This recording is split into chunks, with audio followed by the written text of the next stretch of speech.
This episode of News Jump is brought to you by Omaha Steaks. Okay, so earlier this week, Dave Chappelle released a nearly 20-minute recording of a recent stand-up to his Instagram page for free. Now, we say stand-up because in reality, it was an 18-and-a-half-minute thing of Chappelle just telling a story of an important life lesson which related to a later reality he faced within the entertainment industry, where he got completely and royally screwed when it came to the Comedy Central series that elevated his career into the stratosphere.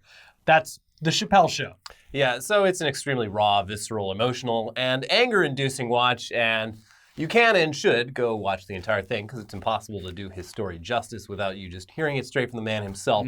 But what he lays out during his monologue, titled Unforgiven, is a cautionary tale about being young, hungry, inexperienced, and having executives, lawyers, and studios take advantage of you in the entertainment industry, specifically relating to HBO, Viacom, and Comedy Central. He also revisits the story of what happened during and after his abrupt departure from the show and how he was treated by the media in the wake of it. It was a wild time. Yeah, they made up a lot of lies about this man. They did. Yeah. Basically, the whole thing boils down to this. He was broke back then, and he was also assured that his contract at Comedy Central was a great deal for him, despite his apprehension to sign. Turns out, his feelings were right. He got the money he had signed up for, and not a cent since those days, despite the show having very lasting success with reruns, physical and digital sales, and now, of course, with major streaming licensing deals. There's a lot of money on the table that Viacom and other people involved have taken, while Chappelle has gotten nothing from it. Yeah. He points out that even HBO Max had secured the rights to stream the show, and then he rightfully mocks them as he recalls the time when he pitched Chappelle's show to them directly before pitching it to Comedy Central, and that HBO at the time didn't even give him a simple yes or no. They just told him, what do we need you for? And now they're streaming his show as a way to entice subscribers to their offerings. He then goes on to talk about how Netflix announced that they would be streaming The Chappelle Show the day that he announced he would be hosting Saturday Night Live the weekend following the election, and how mad it made him, and how this show has almost been haunting him because of how badly he got screwed out of any kind of proper monetary compensation because, well, he signed the contract. Yeah. He adds that out of all the major companies within the entertainment industry, he actually likes Netflix because they are honest with him and support him, and that when he called up Netflix and explained how much it hurt to have them stream The Chappelle Show without even asking him, they listened, understood, and actually agreed to remove the series from their streaming lineup. Yeah. He also points out that, he's like, I like Netflix because they were the only one that wasn't even around back when I was getting screwed by all these entertainment companies. So they had a kind of a clean slate when they got started with him. The piece ends with a call to action to his fans. If Viacom can't figure out a way to cut Dave in on the profits from Chappelle's show, and if you support him or listen to him or want to be on the right side of this whole thing, do not watch The Chappelle Show. Here's a quote from him. Quote, I'm begging you. If you ever liked me, if you ever think there was anything worthwhile about me, I'm begging you. Please don't watch that show. I'm not asking you to boycott any network. Boycott me. Boycott Chappelle's show. Do not watch it unless they pay me. He then asks the new generation at Viacom to go ahead and check the books down at the accounting department, look at what the show makes and has made, and then look at what they paid him, and then just find a way to come to an agreement, make things right, and strike a new deal that will get Chappelle paid for his show. He's like, look, the people that were involved in his show at the parent company, that was 20 years ago. Yeah. They're not there anymore. He mentions they've either retired, moved on, got Me Too'd, or whatever. They're gone. So new people at the company might not know what he's talking about. So there's room there to negotiate some kind of deal. Yeah. And if they don't, he's literally, quote, just going to take it from them. Drop mic, segment done. And again, honestly, just go watch the entire thing. It's 18 and a half minutes. What else are you doing? It's a holiday weekend. It is an intense and emotional ride, but it definitely deserves your attention. It's a great peek into the horrible inside of the entertainment industry, especially when relating to traditional media. Yeah. So, in the meantime, though, don't watch Chappelle's show. Netflix already took it down. If you got HBO Max, don't watch it there. If you own the DVDs, you already bought them. Go ahead, put them on, I guess. They're yours. Anyways, if you want to support Dave, follow all of his social media accounts, watch his Netflix specials all you want, but don't support Viacom until they're ready to make a deal with him. Sounds pretty easy.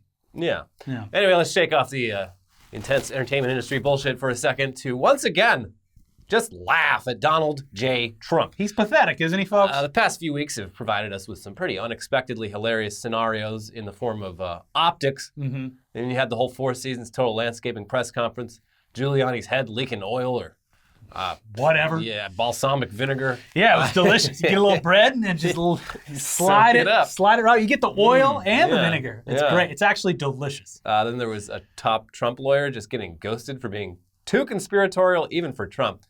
Her latest filing is just riddled with typos and right in the headline. Bizarre mistakes. Yeah. I don't think it's going to work out. No. And yeah, of course, just lawsuit after lawsuit after lawsuit thrown out. Every day a new lawsuit gets thrown out of court. I believe there was one today as I was writing the episode. Yeah. Also, his son has COVID.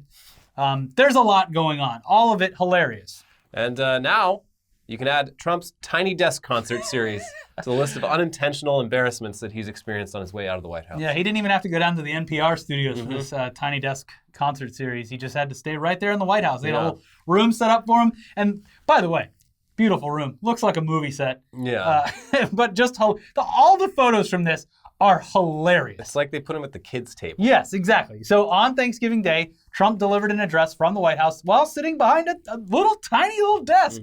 It looked like he was sitting at the kids' table during Thanksgiving dinner, or maybe it was like a set for a child president video or something. Like, even you could be president one day. Yeah. Or like that kid president that was big on YouTube 8 years ago. It just seemed weird.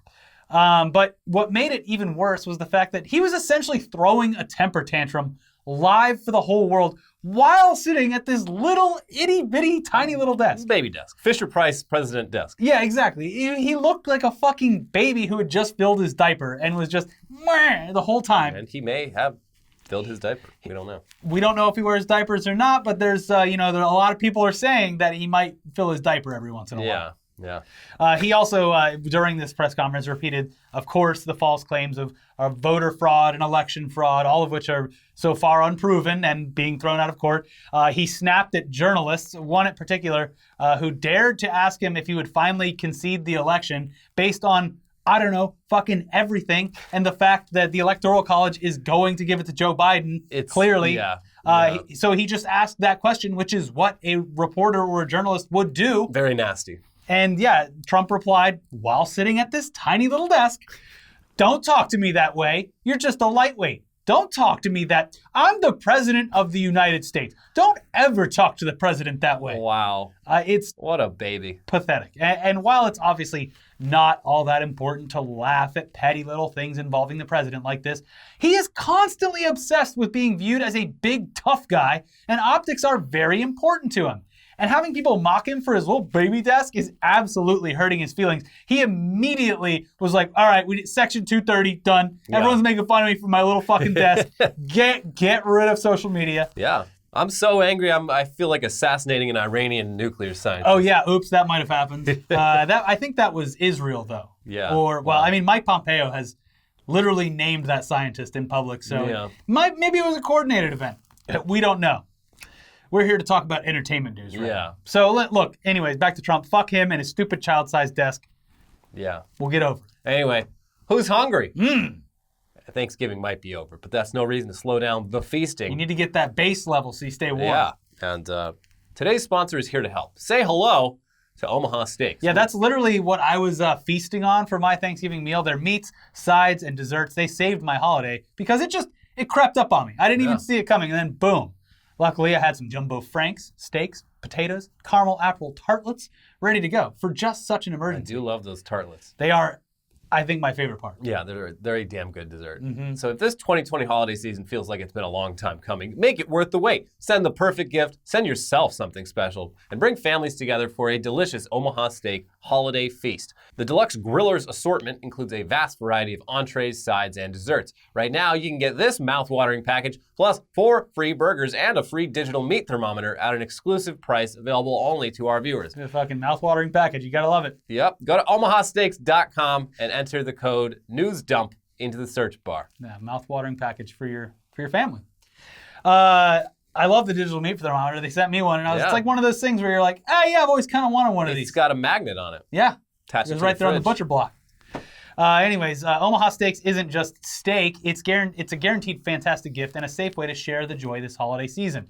And don't forget, when you order the Deluxe Grillers assortment, you'll also get 4 free Omaha Steaks burgers and a free digital meat thermometer with our code NEWSDUMP at omahasteaks.com. A deal you won't find anywhere else. Omaha Steaks delivers guaranteed quality and safety with every order. Visit omahasteaks.com, type in NEWSDUMP, all one word, all caps, into the search bar to shop for the best gourmet gifts this season. All right, now let's get back into the entertainment news with an update on Animaniacs. Yeah, so the Animaniacs, they're back. You can watch almost everything on Hulu right now. We say almost, because the rebooted series has already been rocked by a huge, hilarious scandal, resulting in an episode being completely taken down and then ultimately re-uploaded with some of the footage altered. Yes. So you must be wondering, what kind of sick, twisted shit must have made it past the censors in order to constitute such a quick ban and alteration? Well, could have been anything. Calm down. It's not that big of a deal. It's actually just fucking hilarious. The segment in question was from a Pinky and the Brain sketch, which featured a part that looked like an infomercial, and it included an address you could write to and a phone number that you could call if you were interested in world domination.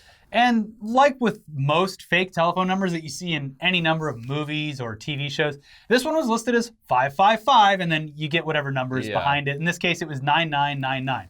Now, the problem is usually on the screen, you just see 555 and the 4 numbers. Yeah. This time, it was preceded by 1-800, which indicates it's a toll-free number. And wouldn't you know it, the full number was actually owned by a company, and it was actually active and accepting phone calls. And can you guess what was on the other end of that line when you called it? That's right. The only thing that still exists on 1-800 numbers besides QVC items, I guess. Who is calling these? A sex hotline. Yeah, well, like, I'm shocked that this shit still exists. Yeah, I know. It's crazy. But look, hopefully we don't get in any trouble for this, but let's just call up that number that was shown on Animaniacs and check it out so that you don't have to. Let's see, 1-800-555 9999. 99. Okay, let's see what goes on here. Getting hot and wet with the naughtiest girls around. Just sit back, relax, I like the music. and whip it out, baby. What, do you use another credit card? Are you ready for us to make all your secret fantasies come true? You can make our fantasies come true, too. We're here just waiting for you to call us at 1-800-HOT-SEX. We already called. We're on the phone right now. So yeah, they took the episode down briefly, and when it was back on Hulu, all of the like fake information on how to get a hold of Pinky and the Brain had just been removed completely, with nothing else taking its place. So it's just a little picture of Pinky and the Brain. Yeah, just with a blue like, thing surrounding it. Now, what's kind of crazy is that no one, throughout all the production and then making it to air, ever thought to actually call the number that was out of the scene, which is crazy. I mean, like in broadcast television and streaming, they have lawyers that look at everything. Meticulously. Yeah, and it just somehow got past every stage of the process that would have prevented this. Well, crazy. One more thing's about to be rebooted. A parent angrily looking at the phone bill that their kids have run up. Yeah. Really brings you back to the 90s. Mm-hmm.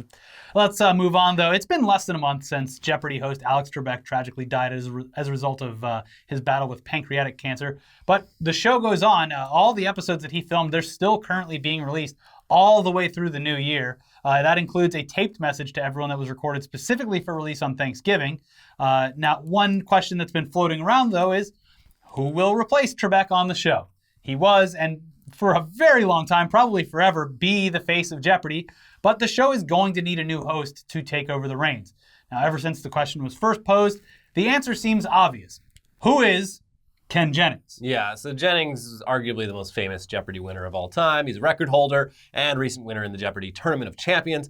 He's obviously a fan favorite, and it just so happens that he, in fact, will be the new host of Jeopardy, at least temporarily. Yeah. And that's because Jeopardy is just going to be having a few hosts fill in for a bit while they figure out, exactly who should take over the position for the rest of their lives. Much like the Supreme Court, the hosting duties of Jeopardy extend until the day you die. Yeah, it's like being the host of Jeopardy is kind of like being the Pope. Yeah, he filmed his last episode, I believe, 6 or 7 days before he actually died. That's insane. I think he filmed the last episode at the end of October, and he died, obviously, the first week of November.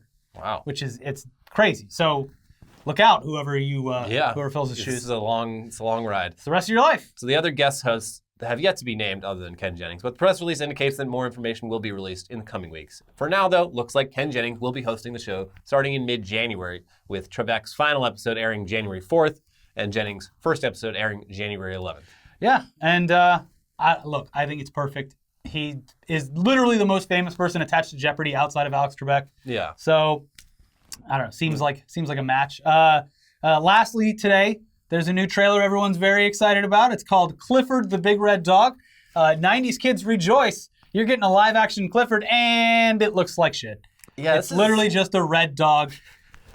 It looks like they painted a dog red, which, I mean... All they did was like do a color correction in whatever editing software and then make that dog bigger on a green screen. I'm pretty sure it's a CGI dog, but they made him very just realistic. Like, it looks like trick photography. Yes.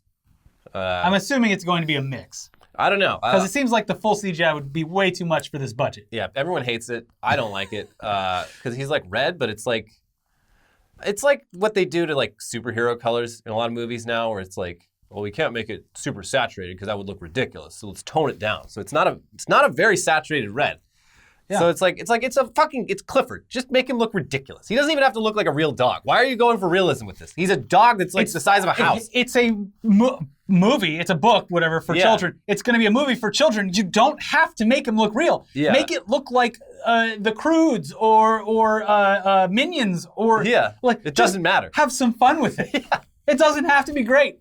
My favorite takes on this were just like, hey, guys, if we learned anything from Sonic the Hedgehog, is that we can bully movie studios into fixing these things before release. So what if they're doing the exact same thing? We're like, okay, we put out the fake trailer now. Yeah. And the real Clifford, we've already got it. So don't worry. We're just going to wait for the outrage and all the free marketing, which they're getting now. Yeah. And then they'll really...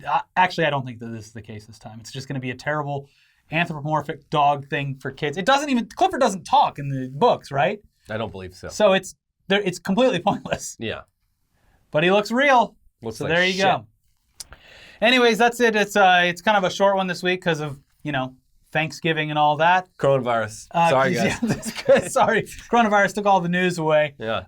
But hope you have a good holiday weekend. We'll be back with weekly weird news coming soon. And of course, the biggest weird news stories of the week we had to save for that. And a lot of people have been writing us in about something very specific, so I'm sure we'll cover it. Just stay tuned, and thanks for sticking with us. We'll see you soon. Bye-bye.